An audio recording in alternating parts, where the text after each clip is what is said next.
Abra sua Bíblia em Romanos, carta do apóstolo Paulo aos Romanos, capítulo 5. Graças a Deus, a carta do apóstolo Paulo aos Romanos é tão completa, doutrinariamente falando, teologicamente falando. A carta de Paulo aos irmãos de Roma é tão completa que, se não existissem os 4 evangelhos, mesmo assim existiria a igreja cristã, a fé cristã existiria. Só a carta de Paulo aos Romanos, que Romanos é tão importante, mas tão importante, que Lutero, o pai da reforma protestante, foi tocado por Deus ao ler a carta de Paulo aos Romanos, especificamente quando ele leu que o justo viverá da fé. Glória a Deus. A grande reforma no cristianismo ocidental se deu pela leitura da carta do apóstolo Paulo aos Romanos. John Wesley, o grande líder do movimento da santidade, posteriormente ficou conhecido como pai da igreja metodista, mas John Wesley, ele foi renovado, ele sentiu o coração em chama quando ele leu a epístola de Paulo aos Romanos. Glória a Deus. Então, se você ainda não teve a oportunidade de ler a carta de Paulo dedicada aos Romanos, você precisa ler, porque é uma carta que vai trazer crescimento espiritual, vai trazer graça para o seu coração, vai trazer alegria para a sua alma, vai trazer desejo de servir a Deus, graças à grande profundidade espiritual da carta do apóstolo Paulo aos Romanos. Eu quero ler com os irmãos o capítulo 5. O capítulo 5 de Romanos, Paulo fala de uma doutrina, a doutrina do pecado original. Capítulo 5, a partir do versículo 12, diz assim a palavra de Deus: pelo que, como por um homem entrou o pecado no mundo, e pelo pecado a morte, assim também a morte passou a todos os homens, por isso que todos pecaram, porque até a lei estava o pecado no mundo, mas o pecado não é imputado não havendo lei. No entanto, a morte reinou desde Adão até Moisés, até sobre aqueles que não pecaram à semelhança da transgressão de Adão, o qual é a figura daquele que havia de vir.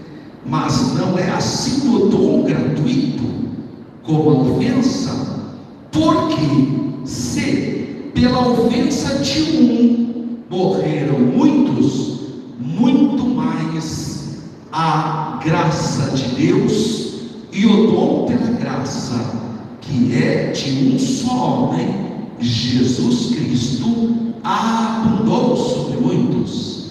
E não foi assim o dom como a ofensa, por um só que pecou, porque o juízo veio de uma só ofensa, na verdade, para condenação, mas o dom gratuito veio de muitas ofensas para justificação. Porque se pela ofensa de um só a morte reinou por esse, muito mais os que recebem a abundância da graça e do dom da justiça reinarão em vida por um só, Jesus Cristo.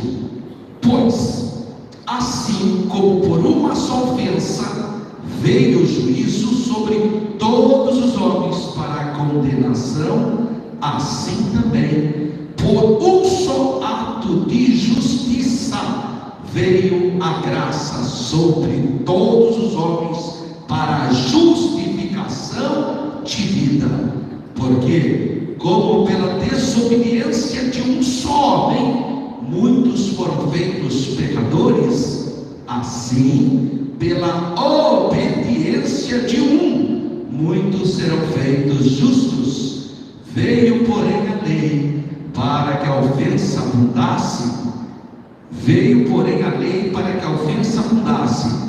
Mas onde o pecado abundou, superabundou a graça, para que, assim como o pecado reinou na morte, também a graça reinasse pela justiça para a vida eterna, por Jesus Cristo, nosso Senhor. Amém, amados irmãos? Essa passagem que eu li, ela fala sobre o pecado original, que tem gente que pensa que a doutrina do pecado original é uma invencionice da Igreja Católica, porque tem gente que pensa que foi Agostinho de Hipona, conhecido no catolicismo como Santo Agostinho, que inventou a doutrina do pecado original. E não é. A doutrina do pecado original está aqui no capítulo 5.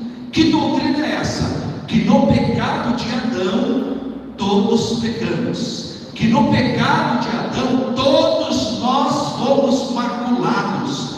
Por isso que a Bíblia diz que todos pecaram, não há um justo sequer. Quem interromperá isso? O Senhor Jesus Cristo, que não nasceu da vontade da carne, porque todos que nasceram de um nascimento natural, como eu, como você que está aqui me ouvindo, você que está me acompanhando pelas redes sociais, todos nós nascemos de um nascimento natural, portanto nós herdamos o pecado original em nós. Mas Jesus nasceu por obra e graça do Espírito Santo e da Virgem Maria. Louvado seja Deus! Ele interrompe esse modelo que herda o pecado original. É por isso que Jesus nunca pecou, nunca houve engano em seus lábios. Jesus é santo, é puro, é o verbo que se fez carne e não absorveu a pecaminosidade comum em nosso caso. Pastor, o que é o pecado original? É esse sentimento que você tem de fazer as coisas erradas. Agora mesmo eu vi um irmão comentando com a gente que ele estava se sentindo fraco. Isso é o pecado original que faz você se sentir fraco, você se sentir fragilizado, você que quer fazer o bem, mas ao invés de fazer o bem faz o mal. E Paulo diz isso explicitamente: o bem que eu quero fazer, esse eu não faço, e o mal que eu não quero, esse sim. Miserável homem que sou, quem me livrará da morte desse corpo? Nós nascemos sobre essa condição. Irmão, uma pessoa acaba de fazer a consagração aqui no sábado de manhã, está alegrinho que só vê. Aí chega em casa, toca o telefone, fala aí que eu não estou, viu? Mas está saindo de uma consagração e já está mentindo. O que é isso? Ele faz, irmão, não é porque ele pensou em pecado, né? É a tendência do corpo, é a tendência ao pecado original que está em nossos membros da carne. Eu vou te dar um exemplo. Eu lembro, há um tempo, muito tempo atrás, eu preparando as aulas para a escola teológica. Irmã, na minha época não tinha ainda o projetor, né? Então eu pegava cartolina, irmão Manuel, sabe cartolina? Pincel atômico, giz de cera, irmã Mariana, lembra o giz de cera? E eu ficava lá fazendo. E aí a Lailinha, e a Yasmin já era mais grandinha, mas a Lailinha tinha que subir pular nas minhas costas na hora que eu estava fazendo a lição, né? Ela era pequenininha. E um dia eu cheguei em casa, a Renata adulta, a Yasmin já era grandinha. E eu cheguei em casa, estava aquela bagunça. Irmão Zé Carlos, sabe, o giz quebrado, todo o meu material estragado lá, irmão. Edivaldo, viu? Tudo lá. Eu olhei aquilo e falei, meu Deus do céu, só podia ser a Laila, irmão. Só podia ser a Lailinha, irmã Lázaro, não tinha outra pessoa. Mas ela tinha o quê? 4 anos, irmã? 4 aninhos. Aí eu cheguei e falei, Lailinha, quem foi que fez essa bagunça? a Tata. Olha, Linete, ela mentiu. Quem ensinou a Marinha com 4 anos de idade? Irmãos, eu com a minha Renata, nós desejamos ter filhos. Nós orávamos, eu colocava a mão na barriga da Renata. Irmão Aristides, você que está nesse momento, a gente colocava a mão na barriguinha da Renata e orava e abençoava. A gente queria. Ela foi filhas desejadas. Eu colocava a mão na barriga da Renata para orar para ela, e elas foram santificadas. Eu as apresentei na igreja, eu consagrei elas ao Senhor.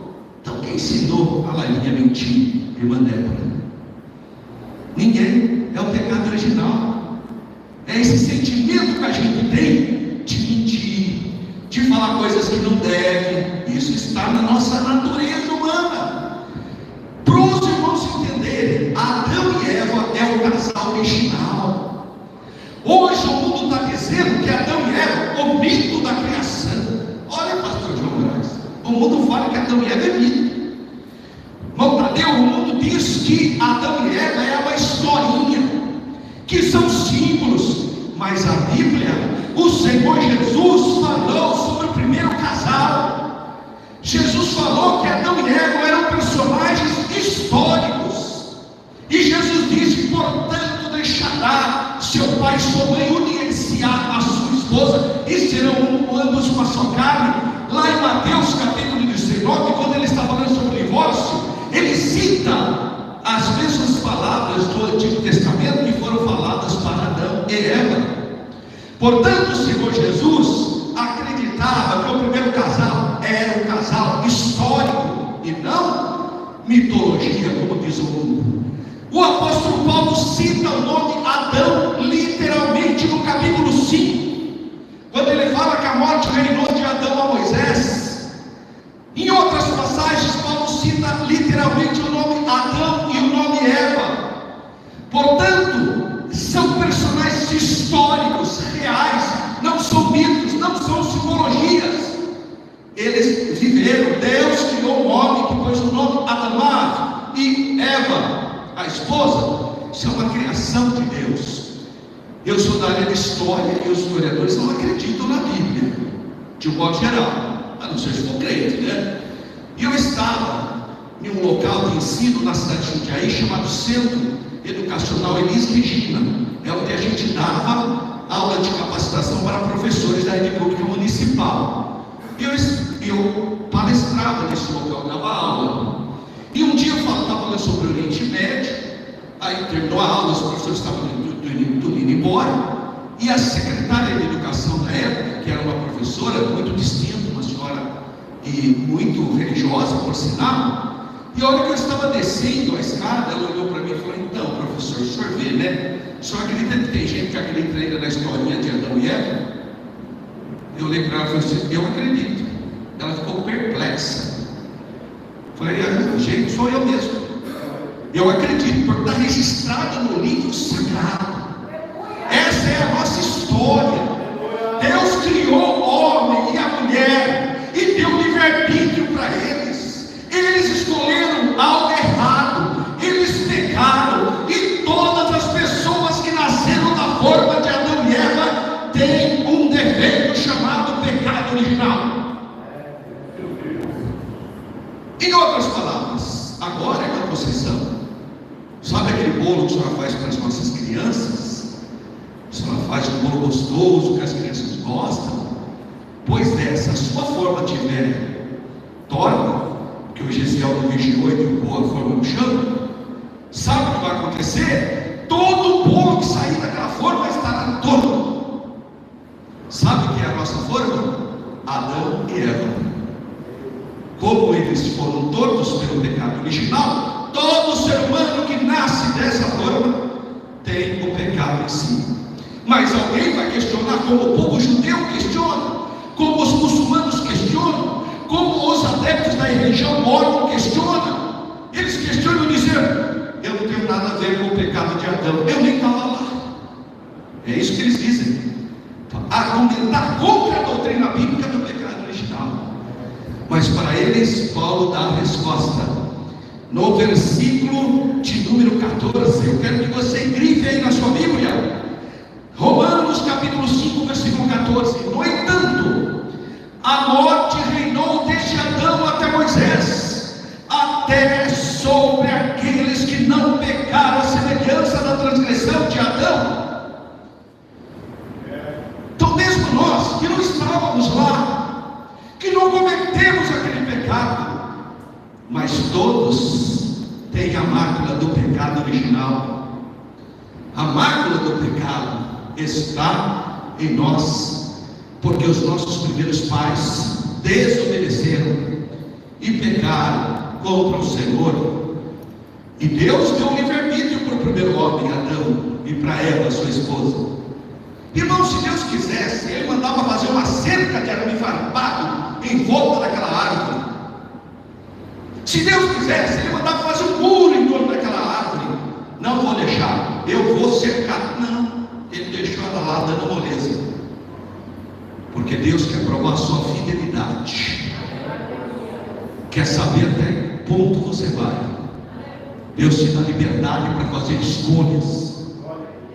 Mas o Espírito Santo hoje, irmãos, nos alerta para fazermos a escolha certa, para tomarmos decisões acertadas pela graça e pela direção do Espírito Santo, e não nessa natureza carnal, envada do pecado original. Louvado seja o nome do Senhor.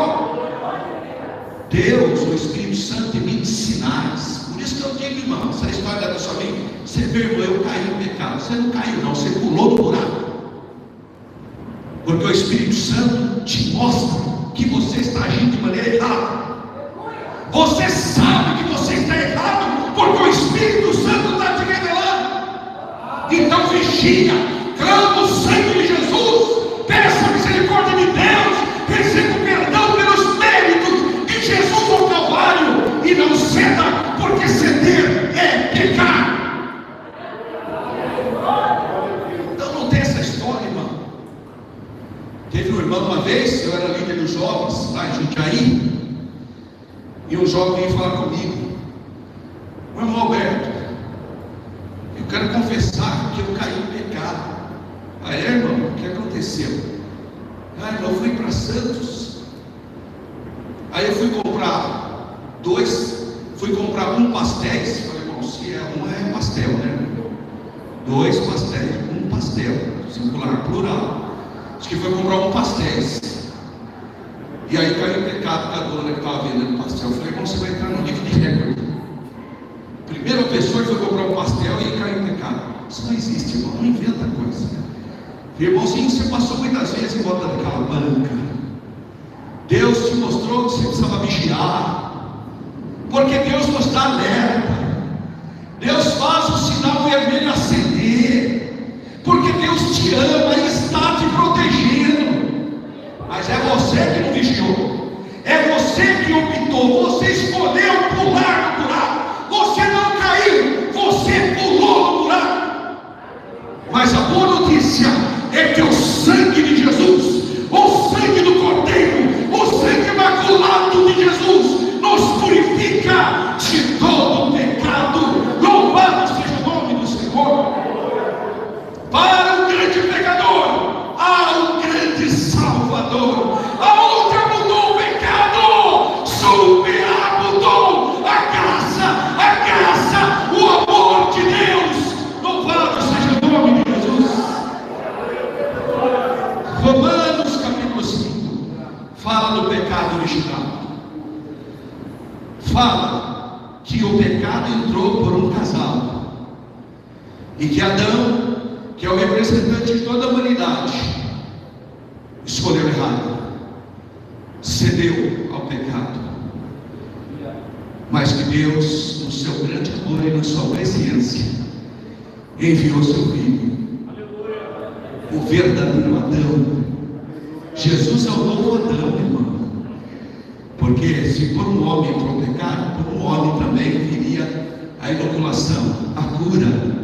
Louvado seja o nome do Senhor. E é por isso que Paulo, antes de falar sobre a doutrina do pecado original, você vê que eu já fui direto na leitura do versículo 12. Mas antes de ele entrar nesse assunto, ele começa a falar no primeiro versículo: sendo, pois, justificado pela fé, temos paz com Deus, pelo nosso Adão verdadeiro, pelo Senhor Jesus Cristo. Irmãos, a coisa mais maravilhosa que Deus fez por nós foi ter enviado o Senhor Jesus. O que seria de nós se não fosse o Senhor Jesus? Jesus é o Verbo que estava no seio do Pai, que se fez carne. Portanto, Jesus é o verdadeiro Deus e o verdadeiro homem. E em Jesus nós temos a salvação eterna. É através do sacrifício do Adão verdadeiro é que nós somos justificados pela fé. Porque eu ainda continuo na minha fragilidade, nas minhas fraquezinhas, mas é a hora que eu me sinto fraco, é que eu sou forte, porque eu olho para a cruz, eu olho para o Calvário e eu invoco o nome poderoso de Jesus. Louvado seja o nome do Senhor. Então, irmão, não temas. Nós temos um Salvador que é maior do que a nossa fragilidade humana, do que as nossas fraquezas mentais, morais. Nós temos um Salvador. Então nós precisamos compreender a palavra do Senhor, porque ela gesta esperança. Graças a Deus. Você observa que João fala na sua primeira epístola, no capítulo 1, na primeira epístola, algo maravilhoso. Capítulo 1, a partir do versículo, primeira epístola de João, capítulo 1. Olha só o que ele fala no versículo de número 8. Primeira epístola de João, capítulo 1, versículo 8. Se dissermos que não temos pecado, enganamos a nós mesmos, porque nós temos, irmão, um problema do pecado em nós, a herança adâmica. Então, se dissermos que não temos pecado, enganamos-nos a nós mesmos e não há verdade em nós. Mas aí ele vai dar a solução. Oh, glória a Deus. Bom, se você está passando por uma situação, alguma crise espiritual, entra no seu quarto, rasga o seu coração para o Senhor, fala para Jesus lavar o seu espírito com o sangue dele, pede para o Senhor Jesus lavar a sua alma, que acende as suas emoções no santo sangue dele, pede para Jesus lavar a sua carne, o seu corpo, que é o templo do Espírito Santo, no sangue dele, pede para Jesus lavar suas vestiduras no sangue dele. Glória a Deus, há poder no sangue de Jesus. Se confessarmos os nossos pecados, ele é fiel e justo para nos perdoar os pecados e nos purificar de toda injustiça. Oh, glória a Deus, nós temos sumo sacerdote, irmãos. Graças a Deus, Jesus é o nosso sumo sacerdote. Jesus é o sacerdote eterno, segundo a ordem de Melquisedeque. Jesus é o Senhor da justiça. E no versículo 10, ele diz: se dissermos que não pecamos, fazemos-lo mentiroso, e a sua palavra não está em nós. Então, meus irmãos, olhe agora o versículo 7. Oh, glória a Deus. Mas se andarmos na luz, como ele na luz está, temos comunhão uns com os outros, e o sangue de Jesus Cristo, seu Filho, nos purifica de todo pecado. Glória a Deus, é o verdadeiro Adão que nos dá esperança.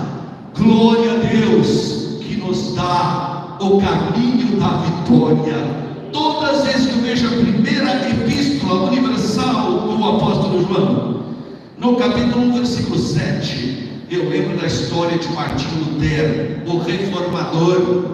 Lutero enfrentou a religiosidade da Idade Média, século XVI, uma situação absurda que era a religião na época, uma religião que cobrava dinheiro para levar as pessoas ao céu, cobrava dinheiro para a pessoa comprar o certidão de salvação.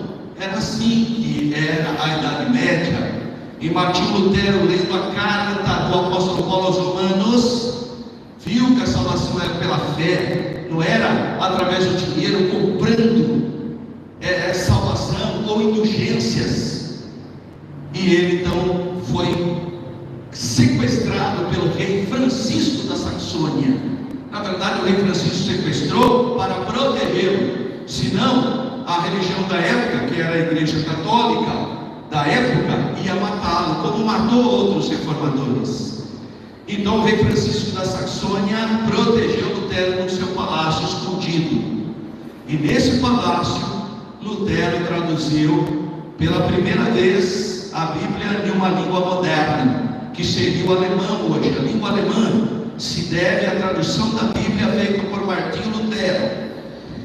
E numa das noites Lutero estava exausto. Esse é o depoimento dele, é o testemunho dele, lá no palácio do rei Francisco da Saxônia, no quarto de pedra, escuro, frio, sombrio, porque ele estava sozinho. Ele estava lá cansado quando apareceu uma personagem horripilante, o diabo, o acusador, chegou para ele e falou: o que você pensa que você é, Lutero? Você acha mesmo que traduzindo a Bíblia na linguagem do povo, o povo vai se converter? Você é um homem pecador. Pegou uma lista enorme e começou a ler pecados que Lutero tinha cometido, e eram verdadeiros, eram pecados mesmo que ele tinha cometido. E ele foi lendo, e pôs lá na escrivaninha de Lutero. Ele falou: está aqui, ó, você não é de nada, você é um homem maculado pelo pecado, você é um homem derrotado, você é um homem fraco. O Lutero pegou a pena que ele escrevia, molhou no tinteiro na tinta vermelha e escreveu 1 João, versículo 7: mas se andarmos na luz, como ele na luz está, teremos comunhão uns com os outros, e o sangue de Jesus Cristo nos purifica de todo pecado. Glória ao Pai, glória ao Filho, glória ao Espírito Santo. É pelo sangue de Jesus, a nossa vitória está no sangue. Sinta a purificação das suas culpabilidades pelo sangue da cruz. Olhe para o Calvário, receba a cura, receba a vitória pelo sangue do Cordeiro, pelo santo sangue de Jesus, remidor. Louvado seja o nome do Senhor. Todos nós estamos sujeitos ao pecado. Enquanto nós estivermos nesse corpo, Paulo em 2 Coríntios capítulo 5 diz que nós estamos ausentes do Senhor. Enquanto nós estivermos nesse corpo, mas nós não queremos morrer, nós não queremos ser descidos, nós queremos ser transformados, revestidos. Nós estamos esperando a trombeta, porque a trombeta soará, e os que estiverem mortos ressuscitarão primeiro. Depois nós, os que estiverem vivos, seremos arrebatados, transformados, para recebermos o Senhor Jesus nas nuvens, em glória. Glória a Deus. Então, não é que a gente quer morrer, não é isso. Às vezes a pessoa fala: irmão, se crente não tem fé porque ele tem medo de morrer. Não, irmão, não confunda as coisas. A ideia, o temor pela morte, é um princípio que o Deus permitiu em nós para a preservação da vida. Já pensou se a pessoa não tivesse algum sentimento do desconhecido, teoricamente? Estou falando em relação à razão e ao corpo. Então a morte é um freio, a morte é um breque, tá? Que traz. Então nós temos uma tendência natural de proteger a vida. Por isso que você tem que prestar atenção quando você vai passar a rua, Quando você vai descer uma escada, tem que tomar cuidado. Tem gente que é muito afobada, irmão. Um desespero, vai que... Irmão, você quebra a perna. Calma, calma. Então precisa ter cuidados, vigilância. Nós fazemos isso porque nós preservamos a vida. Isso é Deus que cuida de nós. Por isso que Paulo fala em 2 Coríntios capítulo 5, que nós não desejamos ser despidos, mas sim revestidos. Nós queremos passar pela transformação da nossa carne, porque enquanto nós estivermos nesse corpo, irmão, nós teremos fragilidades. Uma vez eu estava na Câmara Municipal de Campinas e um vereador lá falou umas coisas inadequadas, ideologicamente equivocadas, e eu subi naquela tribuna, mas dei um discurso histórico desconstruído. Deixei o coitado do vereador, ficou pequenininho. Depois ele me veio pedir desculpa para mim, e eu saí de lá, daquela tribuna, suando, como eu estivesse pregando aqui. Eu estava usando a tribuna da Câmara. Quando eu ia passando perto do irmãozinho, o irmão falou assim: pastor, o senhor precisa voltar para a cruz. Eu entendi o que ele quis dizer. Ele quis dizer que eu estava na carne, que eu tinha dado uma resposta humana. E é verdade, irmão. Às vezes a gente, por isso que a pessoa fala: ó o velho Adão aí de novo, que a velha natureza se aflorando.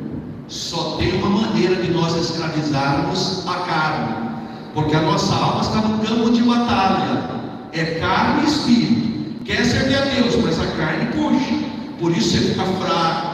Por isso que você acorda animadinho, dizendo que vai estar no círculo de oração, nem aparece, irmão. Ah não, acordei cedo a semana inteira, não vou acordar no sábado. É a carne quer dormir, a carne quer picanha, sabe? A carne quer café de fubá, bolo de fubá. A carne só quer ficar deitadona. Isso é da carne. Sabe por quê? Porque nós somos feitos do pó da terra, e a terra, o pó, quer voltar para o pó. Ele gosta das coisas materiais, mas você tem que ter discernimento que esse seu corpo vai ter que ser transformado. O seu corpo tem que passar pelo poder transformador, não só da regeneração, mas também da transformação. Porque o desejo da sua carne é ficar nessa terra mesmo. Se der moleza, você vai ficar deitado lá na rede, escutando a Cassiane e achando que é uma grande coisa. Porque a nossa tendência carnal, nós gostamos da matéria, mas nós temos um sopro que Deus fez em cada um de nós. Deus soprou na narina, diferentemente dos outros animais. Quando Deus fez a manada de zebras, Ele não pegou a zebrinha: ai, que zebrinha bonitinha, vou soprar sobre ela. Não, Deus só disse: haja e ouve. Criou aquela árvore bonita, não soprou. Criou cedro, aquela árvore maravilhosa, haja e ouve. O homem não. O homem, ele pega, faz o Senhor Deus do pó da terra, e Deus soprou em nós o fôlego de vida, que é a racionalidade, intelecto, que é vontade própria, que é emoção. Eu sei que o irmão tem aquela fraqueza, né? Irmão, meu papagaio é crente. Para de bobagem. Não, irmão, ele fala língua estranha, ele imita. Não existe a menor possibilidade. Eu sei que você gosta do seu pet, mas ele não é gente. Deus não soprou sobre o seu pet o seu espírito. Só o ser humano, que é a coroa da criação, que Deus soprou o seu espírito sobre ele.